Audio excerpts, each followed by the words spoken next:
Hi, I'm Janie with Reinvention Ready.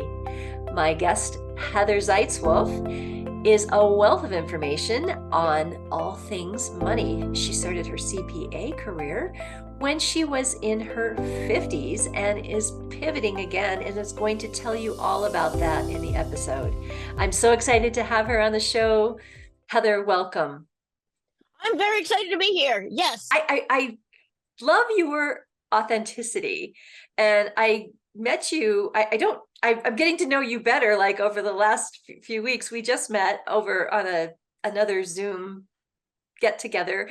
And I just thought you were so authentic and fun. And I was like, I gotta talk to this woman. So thanks for being here, and tell the viewers and listeners a little bit about you.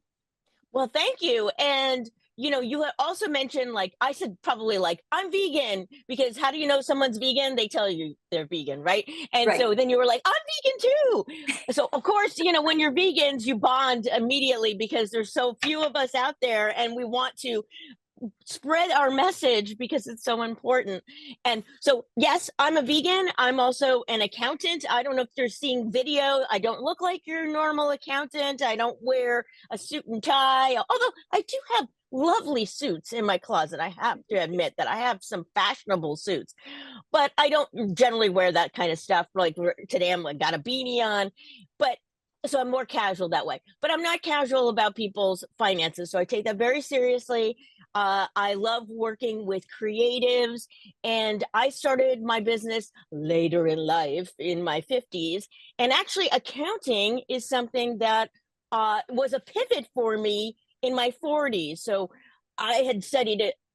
Fashion design, and then I was in advertising and market research, and I was a project manager. I've had all different careers over the years, and worked in theater and done all kinds of things. And then in my 40s, I was at a crossroads, like, what am I going to do? And I thought law school, and then I thought student loans, and I always loved my accounting classes, so I went back to school and studied accounting. My family was like, what the heck are you doing that for?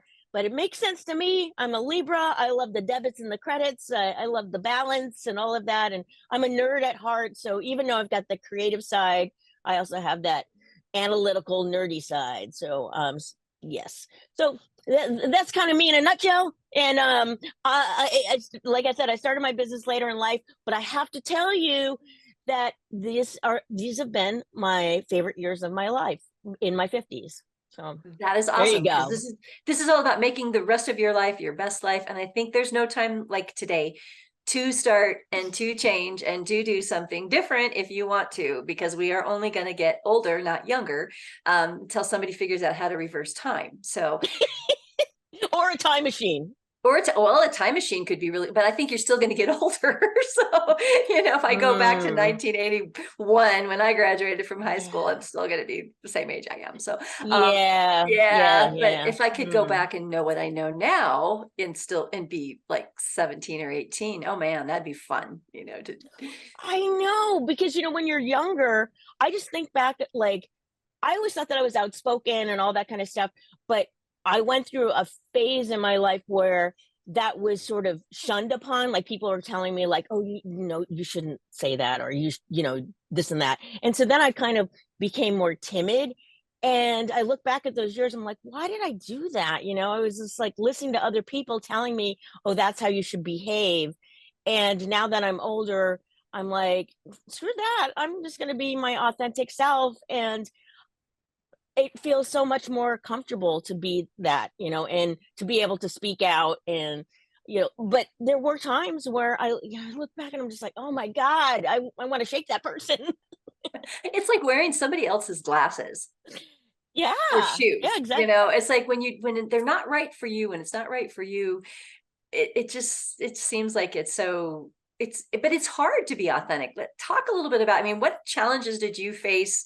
I mean, obviously you've got hair that people are going to notice, and it's different Right. than most of the hair that we see out in the world. And I love, your outfits, and you're so you. And how did you get to that point from Yeah. suits Well, and, you know. yeah. Well, as a kid, I was always a weird kid. And then when I went to fashion design school, I was all about, like, to me, that was art. And I wanted to make art, and I was goth and punk and all these things. And I remember my first year in school for Halloween. So we'd just gotten to school, in August. Halloween, there were two of the faculty dressed up as me for Halloween. So I made quite the impression, I guess. So I think that's a compliment, when people dress up as you as a costume. And so I went into the world thinking like, oh yes, I can be me and all of this. And, but then when you get into the business world, there's like, oh, well, you have to kind of conform to that. And again, you kind of look back at the times too, like this was in the 80s, and it was a different place. Like working in the Mhm. office was totally different. I remember the woman sitting across from me on the desk, she smoked a cigarette constantly. Like that would never Yep. fly now. Like we lived Yep. in a different world.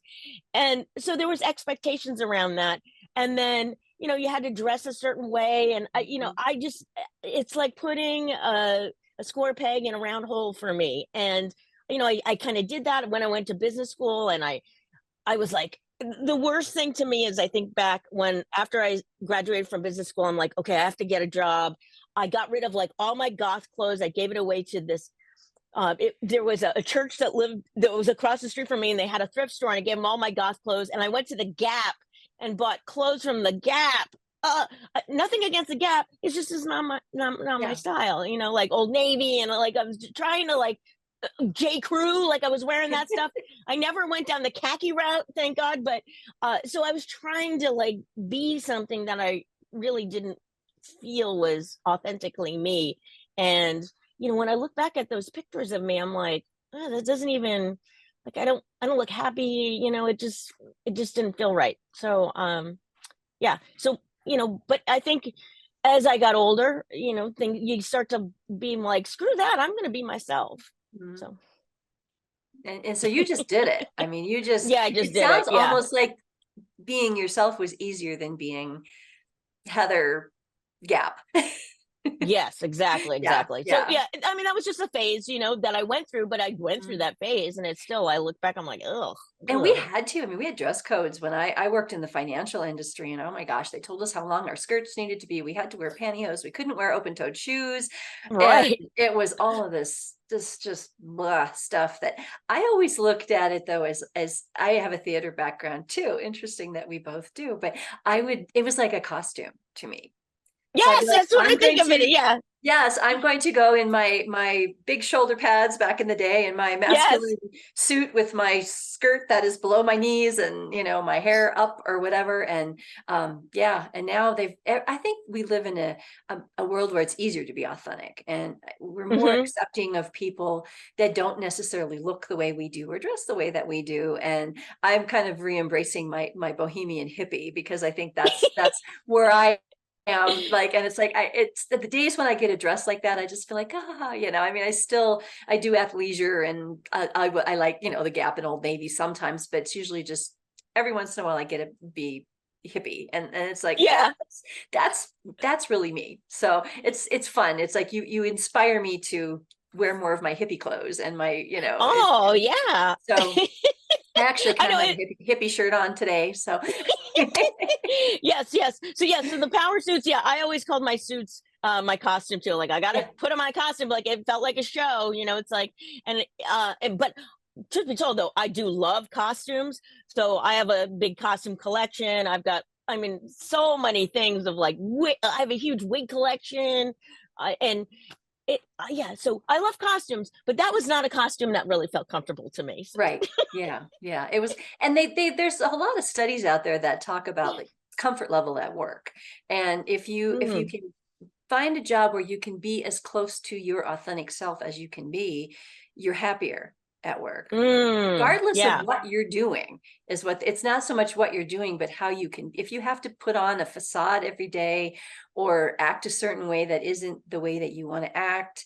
And so I think it's great. You went into business. Have you always been in business for yourself, or did you work for other No, people? no. So that just started in my 50s. Yeah. And Oh, yeah. okay. So, So, the thing with the women having to dress that way, I always felt like, men always had their loafer shoes and their suits, and they were covered up. And I always felt like places were always so freezing cold because women, like you said, we were wearing skirts, uncomfortable shoes, so we were just like uncomfortable like all day, plus we had to work and prove ourselves, right? And it's just it is inspiring that we are going into a different world where women are not, there's not that expectation, although I think there's probably still is in certain industries, but all the sexism and all that happened years ago. Oh. Yeah, the volume's been turned down on that a lot, I think. I remember I always had male bosses, and they would have to wear suits and shirts, probably an undershirt under their shirt, and then a tie around their neck. And they were uncomfortable too. They were hot. So they would turn the HVAC to freezing because they Yes, had to sit yes. there in that suit. And I'm sitting there in my little dress and my pantyhose, just Right. like chattering because it's like, it's so cold in here. And, and they're like, but I'm so hot. And it was just, I don't know. It was, yeah, I'm glad people could be more comfortable now. It used to make me laugh. The IT guys would come in and they had to wear ties too. And so Mhm. they'd have to like flip their tie, Yeah. over their shoulder and like get down under the computer. I'm like, that's so silly. Why can't we just let them wear a shirt without a tie? Because it's in the way and they are like crawling on the ground and bending over. Right. Pantyhose were, oh man, I don't miss those one bit. Not one bit. I was watching on YouTube, sometimes they have like these old commercials that you can watch, and the ones from the 80s for like legs. And remember those they came in the Yes. eggs? Yeah, yeah. I don't even think those are even around anymore. No, I think they might still, the brand might still be there, but they don't have, those eggs were really cool. You could like use Yeah. those, you could decorate them, you could use them as cups for when you were 10, Or fembot costume or something. Yeah, yeah, something My like. husband used them he made these lizard heads for Halloween one year, and he used those for Oh, eyeballs and like cut the middles of them. Oh, they were so cool, and painted them, and wow. they were really fun. So yeah, I miss that, but I think it's probably better for our environment that we are no longer packaging pantyhose in eggs of plastic. Yeah, So yeah. yeah, yeah, exactly. But those things that, those are things we remember that younger people would be like, what the heck are you talking about? So Right, right, exactly. Yeah. yes. So let's talk a little bit about, so you're pivoting from being CPA and working a lot with businesses, sounds like, in the past, and how to help those folks get their books in order and get all those spreadsheets so that they make sense and that the IRS can read them and all that good, which is a gift. And I'm going to tell you that when I got into business, I had no idea how creative accounting is. But it is. Mm. It's like super and I have a great respect. I am not an accountant, and I have a great respect for and become friends with accountants everywhere I work because you guys have a skill set I don't have. And it's always interesting. It's like, okay, so you're depreciating this and it was worth this, but now so so you can like get these lines to match, and that's actually a really creative skill. Wow. Okay. Well, yeah. To me, I don't think of it as creative, but there are. I think where the creativity comes in, because I don't want anyone to think I'm doing creative, getting Well, creative it's with the not books, right? Yeah. it's Yeah. legal. I mean, it's like, Yeah. but to Yeah. be able, So yeah. So it's yeah. that's the creative part, is like knowing like what is in within the rules and trying to like do something within the rules that is maybe more take advantage of tax cuts, or something where, like you were talking about depreciation, like thinking about things in different ways that you can um use the structure to your advantage. But things are always changing, so one year it could be like, oh yeah, that's the rule this year. And like sometimes people will say like, oh, but I thought I could deduct that. Well, yeah, you could in like 2018 or something, but then it's changed, so Mhm. things are always in Oh, flux. You got to keep you on your toes. you do. And that's why it's good to have a CPA or somebody in your back pocket, especially if you're self-employed. And it's a whole new set of rules when you're self-employed. I mean, when you just get paid and they're taking your taxes out, all you got to do is fill out line whatever and whatever on your tax form. It's super easy. But now when you got your own business, there's all these different things, and you don't want to miss, like maybe you can deduct those legs, eggs, pantyhose. So when somebody is starting their own business, is it is it better for them? I mean, I suppose it makes, and I don't know if you advise on this, but to be a sole proprietor, an LLC, I know there's different rules with different structures. What do you think Yeah, works I better? think, it always depends on someone's situation. And one thing that I find is that people will jump into something before they even have a business. So, you'll see a lot of things like on like TikTok, they'll be like, the first thing you do is set up an LLC. Well, maybe that's not really the right thing for you to do. Do you even know if you have a viable business? Do you have something that is marketable? Do you have something that people want to buy? Do you have the right target market? Do you have access to them? Do you have the right price point for those people? Is that price point and the volume that you can sell, is that going to sustain you? Like, there's so many things to think about. And, you know, you know, I talk to people all the time, like, oh, I got this business idea. Okay, great. But how many of those things do you have to sell, like, to actually make a living? Right.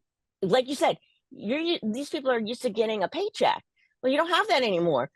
There's a runway of trying to get business, trying to get clients. So there's a lot of testing. My market research skills like come into place because so much of it is testing ideas. I think of us as entrepreneurs, as scientists, because we have to put something out there. We've got an idea, great. Well, but does anybody care? And oftentimes we think that our great idea is wonderful until we find out, like, oh, maybe it appeals to the wrong audience and they don't have the money to pay for something. Or it could be anything. Now, if you've got a product, then you have to have it manufactured. What are the Wow. ramifications of okay, you have this product made one place, it does have to come overseas. Is it going to get stuck in customs? A lot of times, maybe it's a piece that you need that gets stuck in customs, and now you've got back orders, and now people are going to back out of buying things. I mean, so it really depends on the type of business that you want to have, maybe how you want to set it up, how you want to test it. Do you want to get investors? Do you want to bootstrap it? You need to take a loan. There's just is it something you just put on a credit card and get like zero interest and pay it down? Like, there's just so many facets to it. And so, yes, so the answer is, it just really depends, on Sure. the unique situation of what it is and what you're And I trying to think achieve. yeah, you bring up a really good point about testing, because a lot of people think their idea is great. It turns out that no one's interested in it, or it turns out that because of that idea, they find something else that people are interested in, and they're able to jump on it and and run in a direction they never thought that they would. And I hear Exactly. that a lot with people.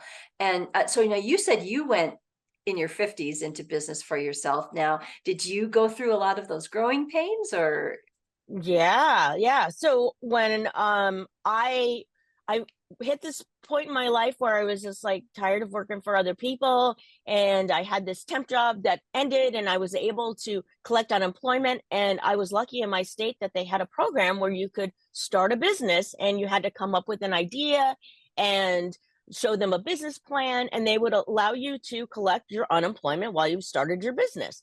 So nice? I took advantage of a really great program, and I took some although I had 2 degrees in business, they also had a program with the Small Business Association, so I took classes through them. And again, it's just kind of opening up your network and meeting people and being open to possibilities.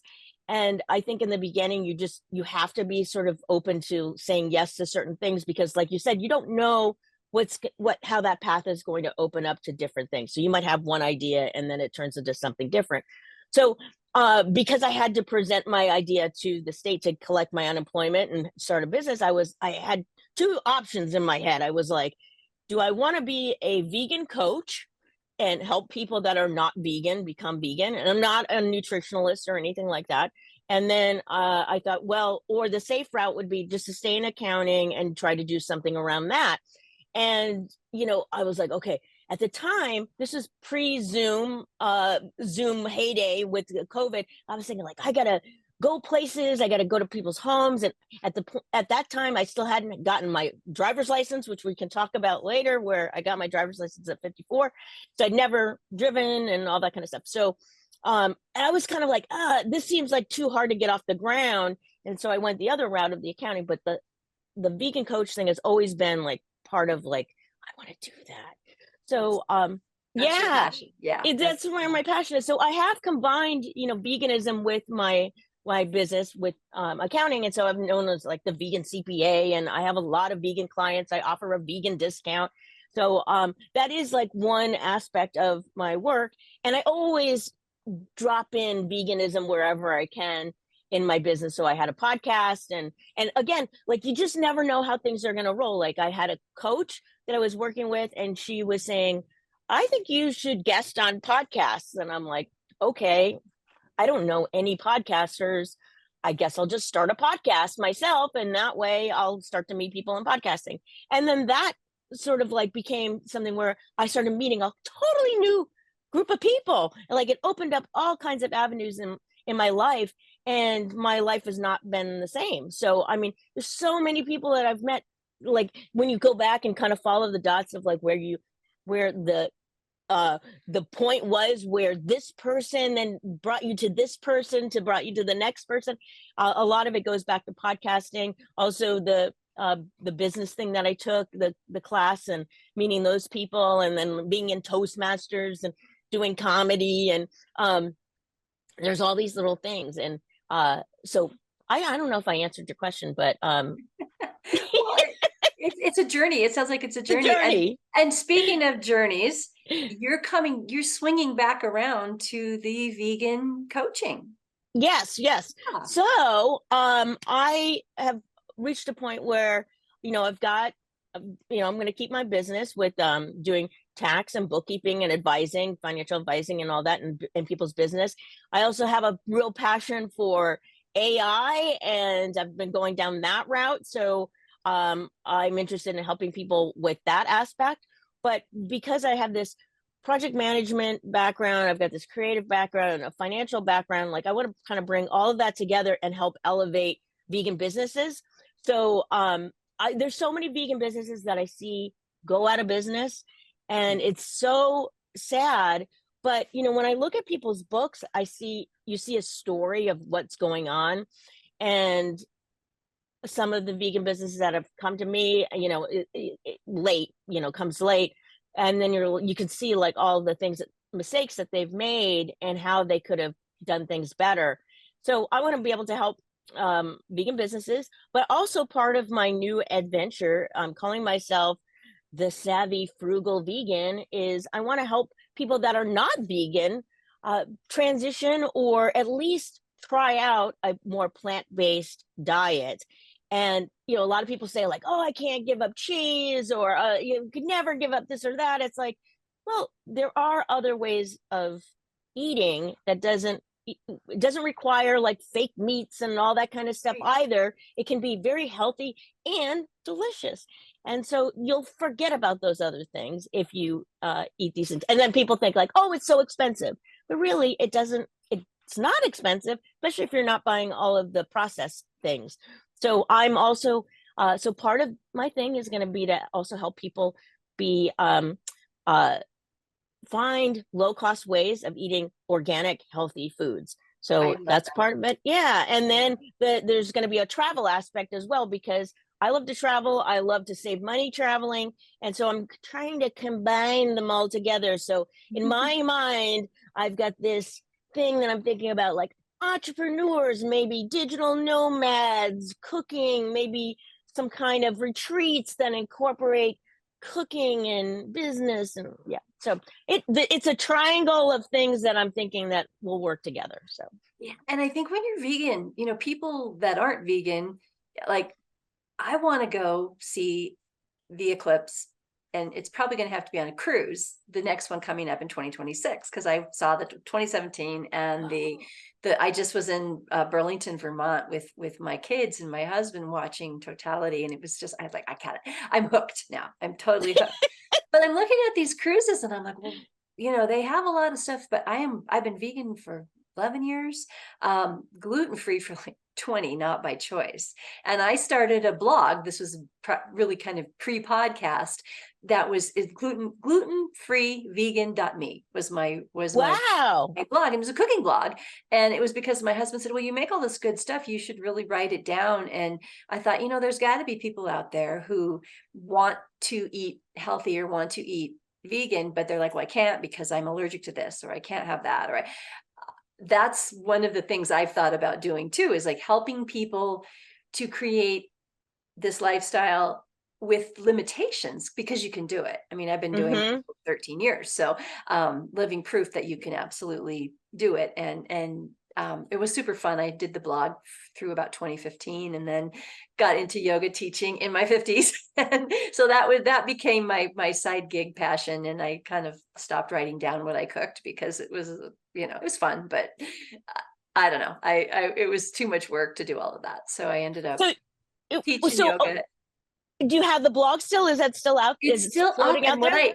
I need to find a good website person, and I want to move all the recipes over onto my other website and like just redirect it. And but they're still up there because I still use them. I still go in and go, how do I make that sauce again? There's like a vegan, there's a cheddar sauce that's and they're made out of potatoes, so they're really healthy. There's a like a nacho cheese, a cheese sauce that you could add some salsa to make it. I had a ton of fun. I mean, it was really fun. And I have lots of friends say, well, I want to come cook with you. I want you to teach me to cook. And it's not, it's like kind of like you with accounting. I'm good at it, but it's not necessarily what I want to do for a living, but it is fun. And yeah, I love to eat vegan food.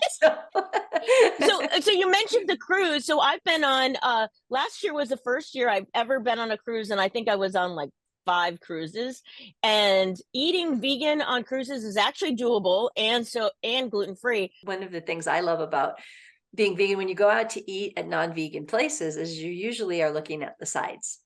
And you usually don't pay nearly as much as everybody else for your meal. So you were talking about, here's a budget trick. If you can order a bunch of sides, 3 or 4 sides, a lot of times it costs less than a plate and you leave happy and satisfied. We were talking earlier before we actually officially started the podcast about makeup and things like that too. There's ways that you can save money as a vegan using things that are probably better for your skin too. Actually, and castor oil, secret. Oh, really? I saw this and I'm like, why not try it? And it said, if you rub castor oil on your wrinkles, and I am starting to literally starting to see a difference, Heather. It's like, I've been using it for maybe about 2 weeks and I mix it with avocado oil and jojoba oil.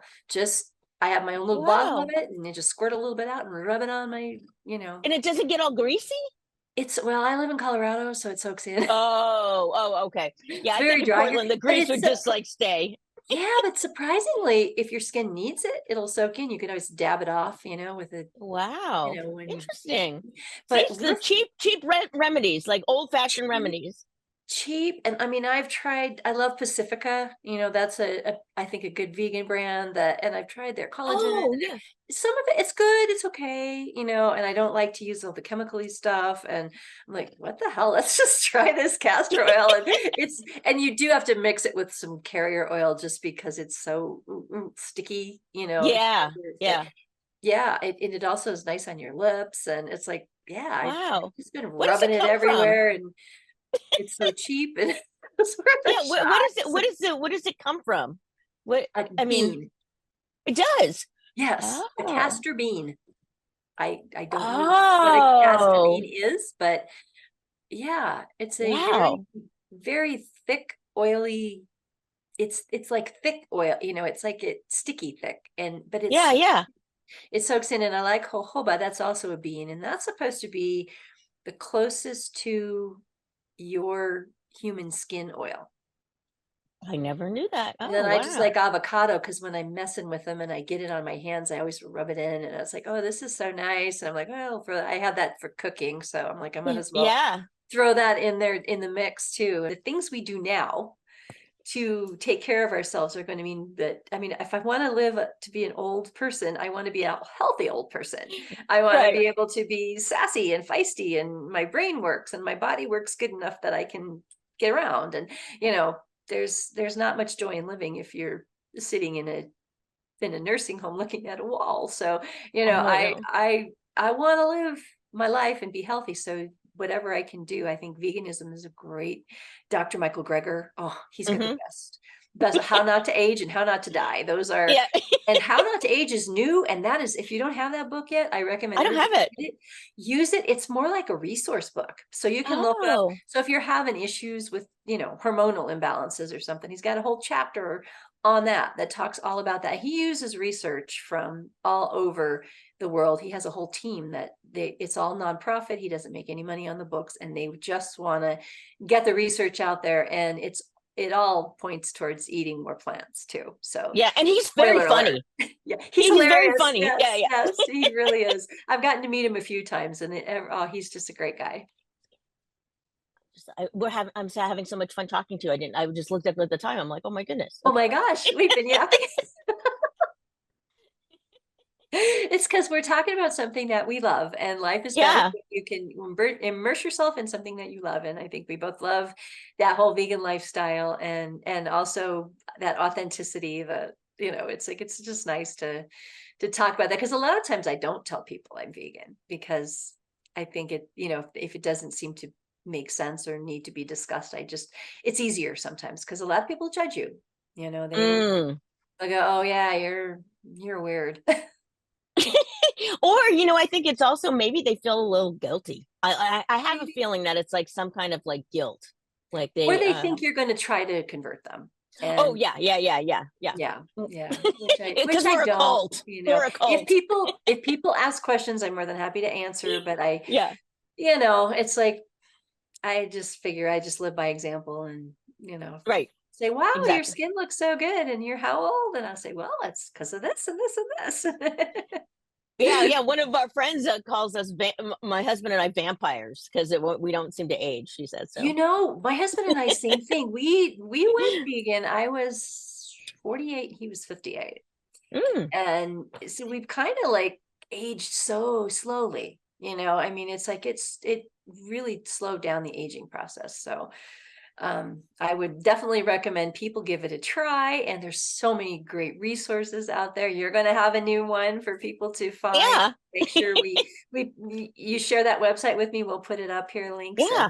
And it's just, it's a great way to live, and I think you can feel better. And I noticed too, my husband too, that when we stopped eating meat too, we just felt a little more calm and a little happier and a little more peaceful.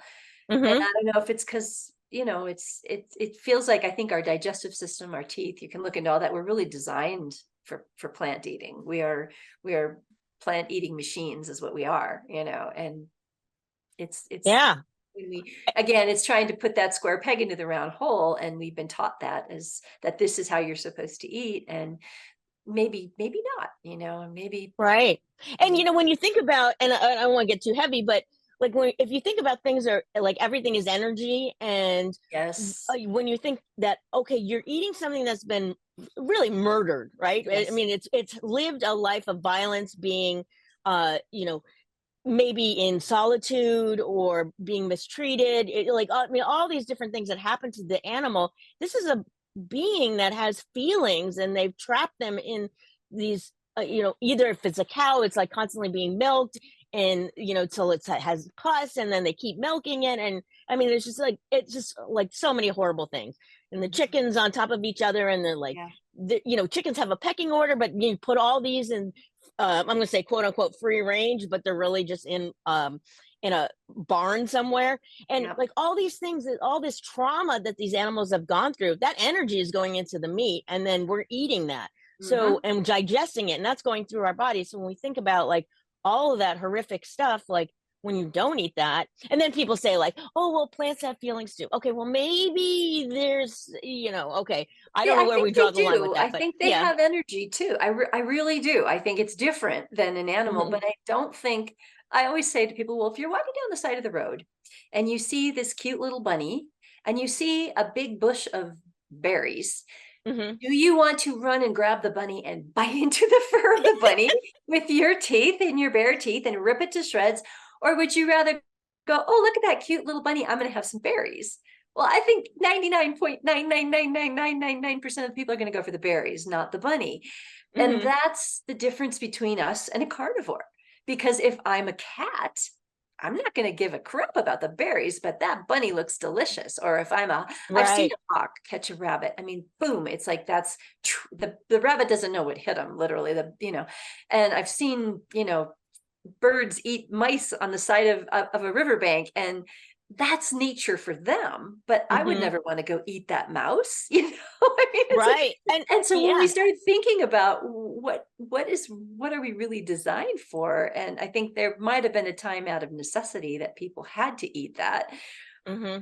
Maybe if there wasn't any plants growing and they, had to eat that, but I think most of the time what we have to do to stomach meat is, there's a lot that goes into it. You have to drain the blood, you have to cook it, you have to salt, I mean, the closest thing probably would be fish, that some people Hmm. could eat that raw, and sometimes you could probably catch a struggling fish with your bare hands and, maybe eat that without any utensils. But thinking about my fingernails aren't going to claw into anything, and my teeth aren't going to rip apart anything. So I'll take the berries, and I've just decided to eat the berries and the nuts and the seeds and the leafy greens, and it just feels better. So It yeah. does feel better. And if people do try it, I think that they'll see, like, after, I think maybe like 20 days, like they'll start to, I mean, that's kind of how long it took for me. Like my whole body felt different. And Mm. yeah, and then you start to see things in a new light. And because we are so I'll just call it brainwashed, as a, that you grow up eating meat, you have to have protein, you have to have this and that. And we are so desensitized to like what's going on really with the animals. And we go to a grocery store, we're seeing things packaged. Now when I look at like meat package, it just completely grosses me out. But when you're like, oh, this is normal, you grow up like that's normal, you just think like this is food. You don't think of like where it comes from. And so we're Mhm. just detached. I mean, and then certain things do have bones in it, but we're supposed to just think like that's normal. Like, but Right. when you stop eating that, you realize like it's not really normal for us Yeah, to be I like I that. actually went vegetarian at 17, eating a hamburger, and I looked at Oh. I looked at the inside of it, and it grossed me out. I mean, there wasn't any. I was like, "Oh my God, this is nasty. This is a dead animal." And then I started learning more about it, but that was before the internet. That was before. And so I just kind of was vegetarian my adult life for the most part, and every once in a while I'd have like a little piece of fish, or so. I went on the sushi craze in the 90s, and Yeah. people talked me into eating it, and I'm like, then I went snorkeling, and I said to my husband, I can't ever eat Yeah. another fish. I said, they're amazing, they're incredible creatures. I'd never really been in the water, seeing them in their life habitat, and so I gave that up. That was a quick stint, but for the most part I was vegetarian. But I always ate cheese and eggs and never thought anything of that until was had the book Skinny Bitch, and Oh yeah. thought it was a diet book, and it was a diet book, all right, but it was and I was like, oh my gosh, and I learned about that. My husband decided at the same time, it's very synchronistic, that he wanted to try going vegan totally for health reasons. He had sisters that had heart conditions, and Mm. he had heard that this was the way to eat. And I was like, oh, I'm so excited, I'll do it with you. And he's like, oh, I'm not excited. He didn't really want to do it, but he did for health reasons. And so we joined a meetup, and we went, and first thing we did, it was a big potluck, we ate, it was great. And they showed a John Robbins talk on dairy, and I was like, oh, I've never eaten dairy. And so it was eye-opening for me, and kind of really cemented it. We never went back, neither one of us did. It was Yeah. no regrets at all. So Yeah, I mean, I read the China study, and oh like any thought that I had of like ever eating eggs just like went away. Like I was just, I had actually had nightmares of like people feeding me eggs and well, I've been a lactose intolerant since I was a kid, so but there was always stuff in like lactose in things, and so I was always sick. yeah. But uh, yeah, but that book, I swear, like you read that and you're like, and then How Not to Die, that's another great book too. But you're like, I regardless of the animals, I mean, the animals is an important part of it, but like, just if you're thinking about your health, if that's the only route that you go down, read those books, because you will definitely not want that stuff. I mean, Yeah. because again, we're told dairy is good for us. We're told that we need to have, iron, you need to have red meat. You're like, no, you can get these things from other sources, like omega-3 fatty acids. Oh, you got to eat fish. No, you don't. You can have walnuts, hemp seeds. I mean, there's like lots of places where you can get it. So we don't need to have those things. And No. yeah, and again, with the fish, what I was going to say earlier was my husband and I went on this submarine tour thing in Mexico, and I was shocked how little amount of fish there were in the sea. And Yes. it was like we barely Yes. saw anything. And I was like, this is horrible. I mean, Mhm. so what Yeah. we're doing to the ocean, and then like as far as like sushi goes and stuff, I mean, there's like a lot of the fish are contaminated. Oh They're yeah. in they're farmed, and then other fish that are going by the farms get sick as well, and they're just basically swimming in their feces. Like that's what they're doing in these Awful. tanks. Yeah. So yeah, it's Yeah. it's Yeah. really disgusting. Yeah. Yeah.